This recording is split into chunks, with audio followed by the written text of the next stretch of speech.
Hello guys, हमारे channel max pro reel में आपका हार्दिक स्वागत है। और इस मूवी को अच्छी रेटिंग भी मिल रही है। 2022 में आई न्यू मूवी खुदा हाफिज चैप्टर 2 एक्सप्लेन करने वाले हैं। बहुत दर्द है इस मूवी में। इस मूवी में एक पिता उसकी बेटी को छीन लिया जाता है और इनकी बेटी बहुत छोटी थी, केवल 5 साल की थी। समाज के कुछ दरिंदे उसका बलात्कार करके मार डालते हैं। सब कुछ साल पहले इसकी बीबी के साथ ऐसा ही हुआ था। इनके लिए बड़े लोगों से भी लड़ जाता है। कैसे कैसे लड़ता, उनके न्याय के लिए कोई इनका मदद करने के लिए आगे नहीं आता है। यह सब जानने के लिए आपको वीडियो के लास्ट तक देखनी होगी और साथ ही आपको हमारे चैनल को सब्सक्राइब लाइक भी करना होगा। तो चलिए मूवी शुरू करते हैं। मूवी की स्टार्टिंग में हम नरगिस को देखते हैं जो एक बुरा सपना देखकर डर जाती है।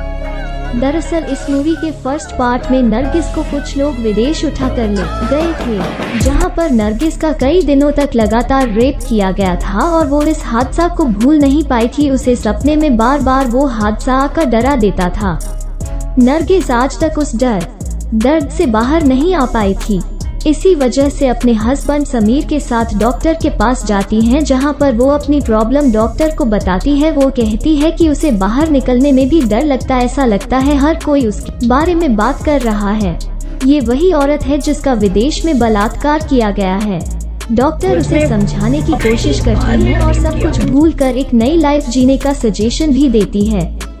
यहाँ समीर अपने फ्रेंड रोहित के घर आता है क्योंकि उसके भाई भाभी एक एक्सीडेंट में उनकी डेथ हो चुकी थी। वहाँ एक छोटी बच्ची को देखता जो बहुत मासूम थी और इनका नाम नंदिनी था, रोहित के भाई की लड़की थी।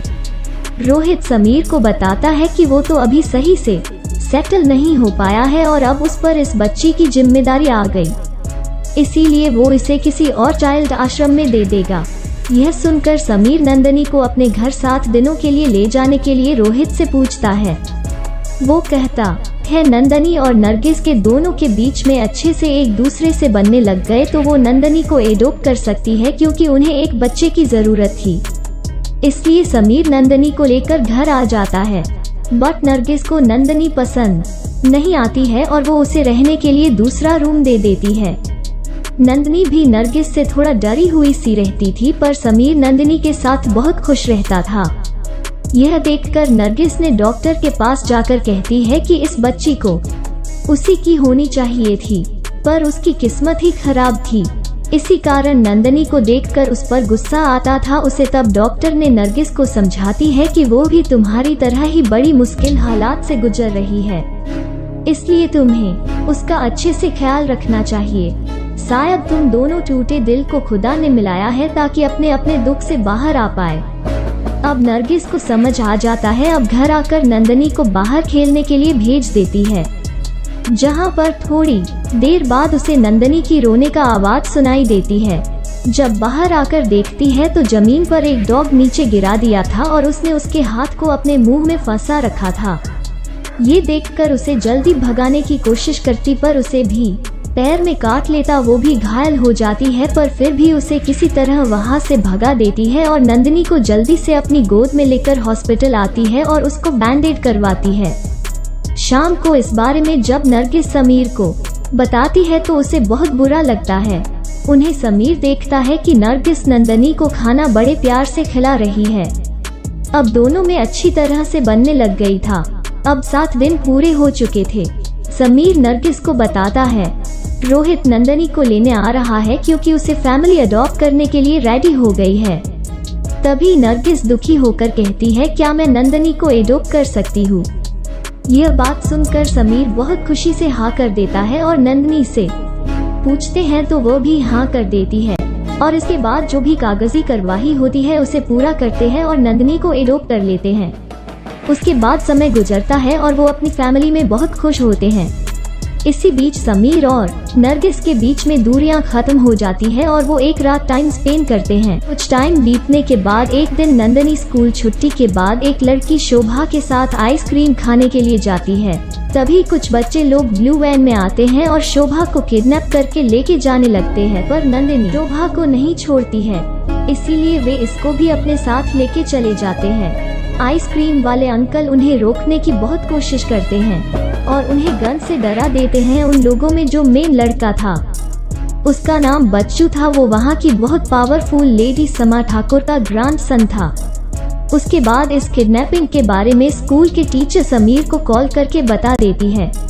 समीर घबराते हुए स्कूल पहुंचता है और वहां पर उसे पता चलता है कि कुछ लोग शोभा और नंदिनी को किडनैप करके ब्लू वैन में ले गए हैं। इस न्यूज को एक फेमस रिपोर्टर रवि को बता देता है और इस न्यूज को कवर करने के लिए पहुंच जाते हैं। पुलिस इंस्पेक्टर इस केस में समीर की कोई मदद नहीं कर रहा था। समीर के साथ उस टाइम शोभा का भाई भी था। समीर उनसे इन्वेस्टिगेशन के लिए कहता है, तभी वहाँ इंस्पेक्टर उसे डांट कर बाहर भेज देता है। तभी समीर को आइसक्रीम वाले अंकल देखते हैं और उनसे पूछता है, क्या वे वैन किस तरफ लेकर गए थे? तो अंकल कहते हैं, हाँ मैंने उस वैन को जाते हुए देखा है। तब समीर, जो आइसक्रीम वाले काका हैं, उन्हें अपने साथ लेकर उसी तरफ निकल जाता है जहां पर एक तिराहे पर ज्वेलरी शॉप पर सीसीटीवी कैमरा लगा था और उन्हें वहां ऑनर से रिक्वेस्ट करते हैं, हमें कैमरे की फुटेज देखने दे प्लीज। और उन्हें ब्लू वैन उस कैमरे में नजर आ जाती है। उसे फॉलो करते हुए उसी रास्ते पर चल देते हैं जिस तरफ ब्लू वैन गई थी। इधर पुलिस इंस्पेक्टर को पता चल जाता है कि ये वैन समा ठाकुर की है और उन्हें ठाकुर जी कहकर बुलाते थे। तभी वो इंस्पेक्टर अपने सीनियर के साथ ठाकुर जी के घर जाते हैं और इस केस के बारे में सब कुछ समा ठाकुर को बताते हैं। तभी समा ठाकुर अपने ड्राइवर मुन्ना को कॉल करती है क्योंकि वे वैन मुन्ना ही चला रहा था। मुन्ना से पूछती है क्या हुआ था। तब मुन्ना कहता है, उन बच्चियों का उनके दोस्त ने और बच्चू उन लड़कियों का रेप कर दिया है। इस टाइम वो अपने फार्म हाउस पर हैं। यह सब सुनने के बाद उन्हें वहीं रहने के लिए कहती है। अपने सबसे वफादार राशिद कसाई को बुलाती है। उधर हमें दिखाया जाता है शोभा का तो उन लोगों ने ऊपर से ही बलात्कार किया था और उनमें से एक लड़की जो केवल 5 साल की थी, उसका नाम नंदिनी था। रोहन नाम का एक लड़का उसे बेरहमी से उसका बलात्कार कर दिया था। वो बहुत छोटी थी, बहुत ब्लीडिंग हो रहा था और उसकी हालत बहुत खराब होती जा रही थी। उधर ठाकुर जी राशिद को उन लड़कियों को ठिकाने लगाने को कहती है और बच्चू उसके दोस्तों को कुछ दिन अपने पास रखने को कहती है और इधर इन बच्चियों को लेकर जंगल की तरफ निकल जाते हैं ताकि उन्हें वहां मार सके। जब यह बात राशिद कसाई को पता चलती है, वे उनकी लोकेशन मुन्ना से पूछकर वहां पहुंच जाता है। तभी ढूंढते ढूंढते समीर को ब्लू वैन में आग लगी थी दिखाई देती है। वहां जल्दी पहुंचकर जो खड़े लोग थे उनसे मदद मांगता है क्योंकि उसकी बच्ची इस वैन में है, इसे बुझाने में मेरी मदद करें। बहुत रोता है। जल्दी जल्दी वहां उस वैन पर मिट्टी फेंकता है बुझाने के लिए। तभी वहां एक शख्स कहते हैं, इस वैन में कोई बच्चियां नहीं थी। वो लोग वहीं पास में उन बच्चियों को ढूंढने लगते हैं। थोड़ी देर बाद समीर को शोभा मिल जाती है। इंजर्ड हालत में अभी वो जिंदा थी। वो लोग उसे हॉस्पिटल लेके चले जाते हैं। तभी समीर की नज़र अपनी बेटी नंदिनी पर जाती है और उसकी हालत देखकर समीर रोने लगता है। बहुत जोर जोर से चीखता है, चिल्लाता है और उसे लेकर पुलिस के पास जल्दी जल्दी लेकर भागता आता है। उसकी हालत देखकर उसको समझ में नहीं आ रहा था, उसका दिमाग नहीं काम कर रहा था। मैं क्या करूं? तब तक वो मीडिया भी आ चुकी थी। पत्रकार रवि उसकी हालत देखकर उसकी फोटोज लेने से मना कर देता है। उसकी फोटो नहीं लिया जाता है क्योंकि उन दरिंदा लोग बहुत ही बेरहमी से उसका बलात्कार करके मार डाला था। यहाँ सीन हॉस्पिटल के तरफ का दिखाया जाता है। यहाँ शोभा का भाई समीर को बताता है, हमें पता है ये काम किसने किया। तभी ठाकुर जी और बच्चू का फोटो दिखाता है। कहता है बच्चू हमेशा शोभा का पीछा किया करता था। नेक्स्ट सीन इधर डॉक्टर नरगिस को बता देती है, आपकी बेटी नंदिनी को नहीं बचा पाए क्योंकि उसकी बहुत ज्यादा खून बह गया था। अब वो दुनिया छोड़कर जा चुकी है, अब नहीं रही। इस बात को सुनकर नरगिस समीर को बहुत मारती है और गले लगाकर जोर जोर से चीख चीख कर बहुत चिल्लाती है, बहुत रोती है। कहती है जैसा कि कई साल पहले मेरे साथ हुआ वैसे ही मेरी बेटी के साथ हुआ। इसके बाद नंदिनी का अंतिम संस्कार किया जाता है और पत्रकार रवि बताता है, आज भी हमारा देश महान नहीं है। जिस तरह के क्राइम इस देश में बहुत ही घिनौना क्राइम हो रहा है, यह देश महान हो ही नहीं सकता। पुलिस, पॉलिटिशियन सब अपना अपना आंख बंद करके सब देखते रहते। उधर नरगिस समीर से कहती है, मैं जा रही हूँ क्योंकि इस दर्द में मैं आपके साथ नहीं रह सकती हूँ। जब तक वो नंदिनी के बलात्कारियों को मार नहीं देता तब तक अपना शक्ल नहीं दिखाऊंगी। एक मंथ गुजर जाता है। इस बीच उस आइसक्रीम वाले को भी मरवा चुकी थी क्योंकि वही इस केस का विटनेस था। जब समीर पुलिस के हेल्प के लिए जाता है, इंस्पेक्टर उसे दिखाता है जिस ब्लू वैन की आप बात कर रहे हैं वो क्राइम होने से 10 दिन पहले ही चोरी हो गई थी और विटनेस भी गायब है। इसका मतलब वो लोग समीर की हेल्प करने वाले नहीं थे। इसी कारण शाम को समीर इंस्पेक्टर पर हमला कर देता है जब वो अपने चमेली से मिलने के लिए उसके घर गया हुआ था, जहां पर समीर इंस्पेक्टर को बहुत मारता है। चमेली पुलिस को फोन करके बुला लेती है और समीर को पकड़ लेते हैं। सब बहुत मारते हैं उसे। कोर्ट से कुछ महीने के लिए जेल हो जाती है। उसे सेंट्रल जेल भेज दिया जाता है। उसे यहाँ एक अंसारी नाम के एक क्रिमिनल के साथ रखा जाता है। उधर बच्चू के दोस्तों के फादर परेशान होते हैं कि ठाकुर इनके बच्चों को कहाँ छुपाया है। तभी ठाकुर जी कहती हैं, आपके बच्चे जहाँ भी हैं सुरक्षित हैं। उसके बाद रात को ठाकुर जी के अरमान खड़े होते हैं। वे अपने लिए काम करने वाली को बुलाती है, अपने पास बुलाकर लाइट बुझाने को कहती है। मतलब ठाकुर जी को लड़कियों का शौक था और उस काम वाली को अपना प्यास बुझाने के लिए रखी थी। यहाँ से अगले सीन, तभी अंसारी को अपने लोग से पता चलता है कि कल समीर को मारने के लिए जायसवाल नाम के कैदी को सुपारी दी है और इस बारे में अंसारी समीर को बता देता है। कहता, अगर तुम जायसवाल को मार दिया तो या बाहर निकलने के बाद मैं मदद करूंगा। तभी जायसवाल के लोग उस पर अटैक कर देते हैं और यहाँ समीर जायसवाल को घायल कर देता है और जायसवाल काफी स्ट्रोंग था। तभी समीर की मदद करने के लिए अंसारी के लोग भी आ जाते हैं। जायसवाल के लोगों को मारने लगते हैं। कुछ देर बाद फाइट होने के बाद जायसवाल मारा जाता है। तभी वहाँ कैदी लोग समीर की इज्जत करने लगते हैं। इधर 2 महीने के बाद शोभा को होश आ जाता है।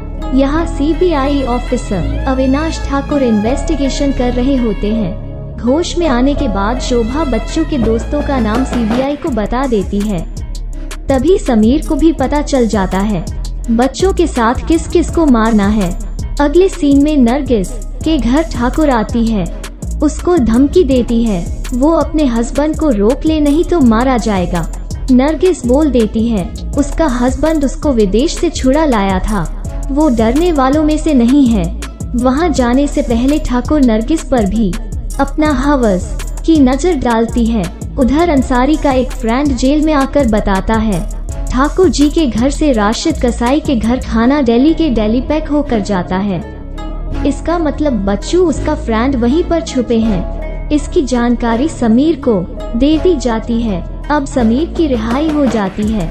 समीर शोभा के भाई के साथ अंसारी के फ्रेंड के पास पहुंच जाता है, जहां पर पूरी एक टीम मिल जाती है और वहां राशिद के अड्डे पर हमला करने के लिए तैयार हो जाता है। और अगले दिन में मुहर्रम पर समीर अपने साथियों के साथ रशीद कसाई के अड्डे पर हमला कर देता है। वहां कई लोगों को मारने के बाद राशिद कसाई के पास पहुंच जाता है, उसको मुर्गे के लेग पीस से ही मार डालता है। उसके बाद उन लड़कों के पास पहुंचता है, जहां पर वहां सिर्फ मुन्ना और रोहन ही मिलते हैं। बाकी के लड़के बच्चों के साथ पहले से ही ठाकुर जी दूसरी जगह छुपा दी थी। मुन्ना समीर को बताता है बच्चू ने उन दोनों बच्चियों को बैट से दौड़ा दौड़ा कर मारा था और इस रोहन ने उस छोटी सी मासूम बच्ची का बलात्कार बहुत ही बेरहमी से किया था। यह बात सुनकर समीर का खून खौल उठता है। वो गुस्सा हो जाता है और रोहन को बहुत ही बुरा मारता है। यह सब देखकर मुन्ना सरकारी गवाह बनने के लिए तैयार हो जाता है। अगले दिन रोहन की बॉडी एक पेड़ से लटका हुआ मिलता है। पुलिस ठाकुर जी के घर आकर बच्चों को ढूंढने लगती है पर उन्हें वहां पर नहीं मिलता है। ठाकुर जी अपने कमलेश बेटे से फोन से बात करती हैं। पुलिस उनके बेटे को छू भी नहीं सकती है जब तक वो जिंदा है, ऐसा कमलेश कहता है। हमें पता चलता है ठाकुर जी ने अपने हस्बैंड को खुद ही मार दिया था और अपने बेटे कमलेश को इजिप्ट भेज दिया था। वहाँ एक लोकल गैंगस्टर के साथ काम करता है। अगले सीन में सीबीआई ऑफिसर ठाकुर अविनाश समीर के पास आते हैं। समीर मुन्ना को उन्हें सौंप देता है। तभी अविनाश समीर को एक लिफाफा देते हैं जिसमें बच्चू कमलेश की सारी डिटेल थी। साथ ही वो बताते हैं बच्चों अपने डैड कमलेश के साथ इजिप्ट में है। वहां जाने से पहले समीर उन सारे लड़कों को मौत के घाट उतार दिया था। अब केवल बच्चू ही रह गया था और समीर से मिलने नरगिस आती है। कहती है आपने अच्छा काम किया है। इसके बाद शोभा के भाई के साथ इजिप्ट के लिए निकल जाता है, जहां कार वाले के हेल्प से कुछ गन खरीदने जाता है। वहां एक माइकल नाम का व्यक्ति मिलता है। समीर उसको $1000 पर उसे अपने साथ रख लेता, क्योंकि उसे कमलेश के ठिकाने का सब कुछ पता था। और मौका पाकर समीर कमलेश के घर पर अटैक कर देता है। यह काफी लोग को मारने के बाद बच्चू की तरफ बढ़ता, पर उससे पहले कमलेश उसके कुछ साथी बच्चू को लेकर वहां से भागने लगते हैं। तभी समीर उन लोगों का पीछा करने लगता है और उन्हें रेत के टीले में उन्हें पकड़ लेता है। बच्चू का मिडिल स्टंप ही उखाड़ देता है। बच्चू को बहुत दर्द होता है। फिर बच्चू उससे छूटकर फिर भागता है। समीर उसे फिर से पकड़ लेता है और उसे मौत के घाट उतार देता है। तभी कमलेश समीर को शूट करने वाला होता है, पर शोभा का भाई कमलेश को शूट कर देता है।